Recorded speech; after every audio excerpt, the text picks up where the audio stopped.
आज महाभारत के वन पर्व का अध्ययन करते वक्त एक सुंदर प्रसंग आया। महाराज युधिष्ठिर को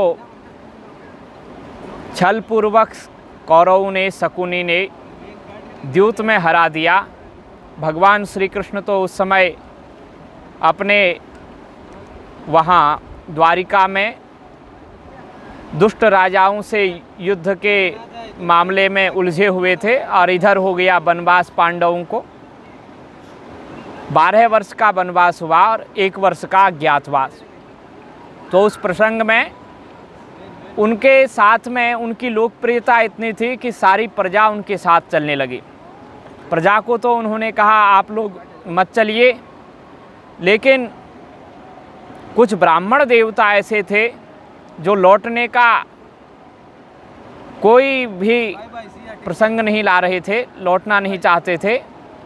तो महाराज युधिष्ठिर ने कहा भगवान आप वहाँ मत आइए, आप यहीं रहिए। उस जंगल में हम आपकी किसी प्रकार की कोई व्यवस्था नहीं कर पाएंगे और वहाँ तो अपना ही कोई भरोसा नहीं कि हमको खाना मिलेगा कि नहीं मिलेगा। उन ब्राह्मण देवताओं ने कहा राजन आप धर्मात्मा हैं, आपके साथ हमारा प्रेम है वो धर्म के कारण है, आप साक्षात धर्म की मूर्ति हैं और आपसे हम कुछ लेने के लिए, कुछ खाने के लिए, आपको कुछ तकलीफ़ देने के लिए हम नहीं आ रहे हैं।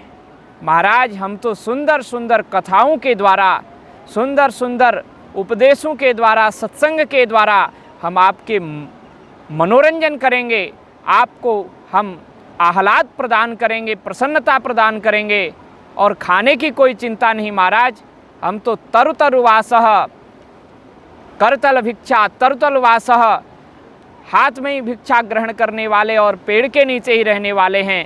तो आपको ना हमारे लिए भिक्षा अन्न की व्यवस्था करनी है, ना रहने की व्यवस्था करनी है, हम ये व्यवस्था स्वयं ही कर लेंगे। बस आपको तो और कुछ नहीं करना, एक आसन दे देना है और थोड़ी सी हमें भूमि दे देनी है, थोड़ा सा जल दे देना है और थोड़ी सी मधुर वाणी से बोल देना है। और इसमें तो कंजूसी कभी कोई धर्मात्मा कर ही नहीं सकता। किसी भी धर्मात्मा के घर में ये 4 चीज़ें तो रहती ही हैं, ऐसा कहा। और वैसे भी हमें इसकी ज़रूरत नहीं, लेकिन ये तो धर्मात्मा के पास रहती हैं, इसलिए आपके पास हैं ही। तृणानि भूमि उदकम, तृणानि भूमिरुदकम, वाक् चतुर्थी च सूनृता, सतामेतानि गेहेषु नोच्छिद्यन्ते कदाचनम। संसार में किसी सज्जन व्यक्ति से और कुछ भी कोई भी व्यक्ति हरण कर सकता है, लेकिन ये 4 चीज़ें उसके पास रहती हैं। थोड़ा तृण उसके पास रहता है, घर तो रहता ही है, जैसा भी उसका घर होगा 2 मिनट बैठने को तो मिल ही जाएगा, 2 मिनट तो बैठने को कहेगा ही, आओ बैठो। और उसके बाद थोड़ा सा आसन दे देगा, भूमि दे देगा, थोड़ी सी जगह दे देगा, बोले इधर बैठो, आसन रख दिया। आसन नहीं होगा तो एक आध तृण घास का पत्ता ही रख देगा, बोले इसी में बैठ जाओ। तृणानि भूमि उदकम, थोड़ा सा ठंडा जल पिला देगा, गर्मी है तो ठंडा जल दे देगा, ठंडी है तो थोड़ा गर्म करके जल पिला देगा। नहीं तो ठंडा जल तो रहता ही है, रूखी सूखी खाए के ठंडा पानी पीव। कबीर दास जी यही तो कहते हैं, रूखी सूखी खा लो और ठंडा पानी पियो, गंगा जी के तट पर पड़े रहो। तो ये तो सब जगह सुलभ रहता ही है। और फिर कहते हैं उदकम वाक् चतुर्थी च सूनृता, और चौथी बात क्या रहती है, बोले मधुर वाणी, मधुर वाणी से। और कुछ भी नहीं रहेगा, घर नहीं है, झोपड़ी नहीं है, कुटिया नहीं है, आसन नहीं है, भूमि नहीं है और जल भी नहीं है, पर आओ आओ बैठो, मिलो, कैसे हो मित्र, कैसे हो ब्राह्मण देवता।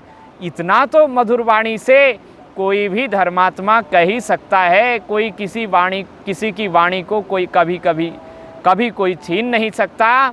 इसलिए उन ब्राह्मण देवताओं ने कहा आप तो सज्जन है सताम एतानि गेहेषु नोच्छिद्यन्ते कदाचना। सज्जन के सत्पुरुष के घर से ये कभी नष्ट नहीं हो सकती। इन 4 चीज़ों में से कम एक चीज़ तो हर परिस्थिति में व्यक्ति के पास रहती है। तो महाराज आपको किसी प्रकार की चिंता नहीं करनी, आप तो केवल बैठो, आओ, नमस्कार ही कर दोगे, मधुर वाणी से एक शब्द ही बोल दोगे, हम वही आपके द्वारा पूर्ण सत्कार मानेंगे।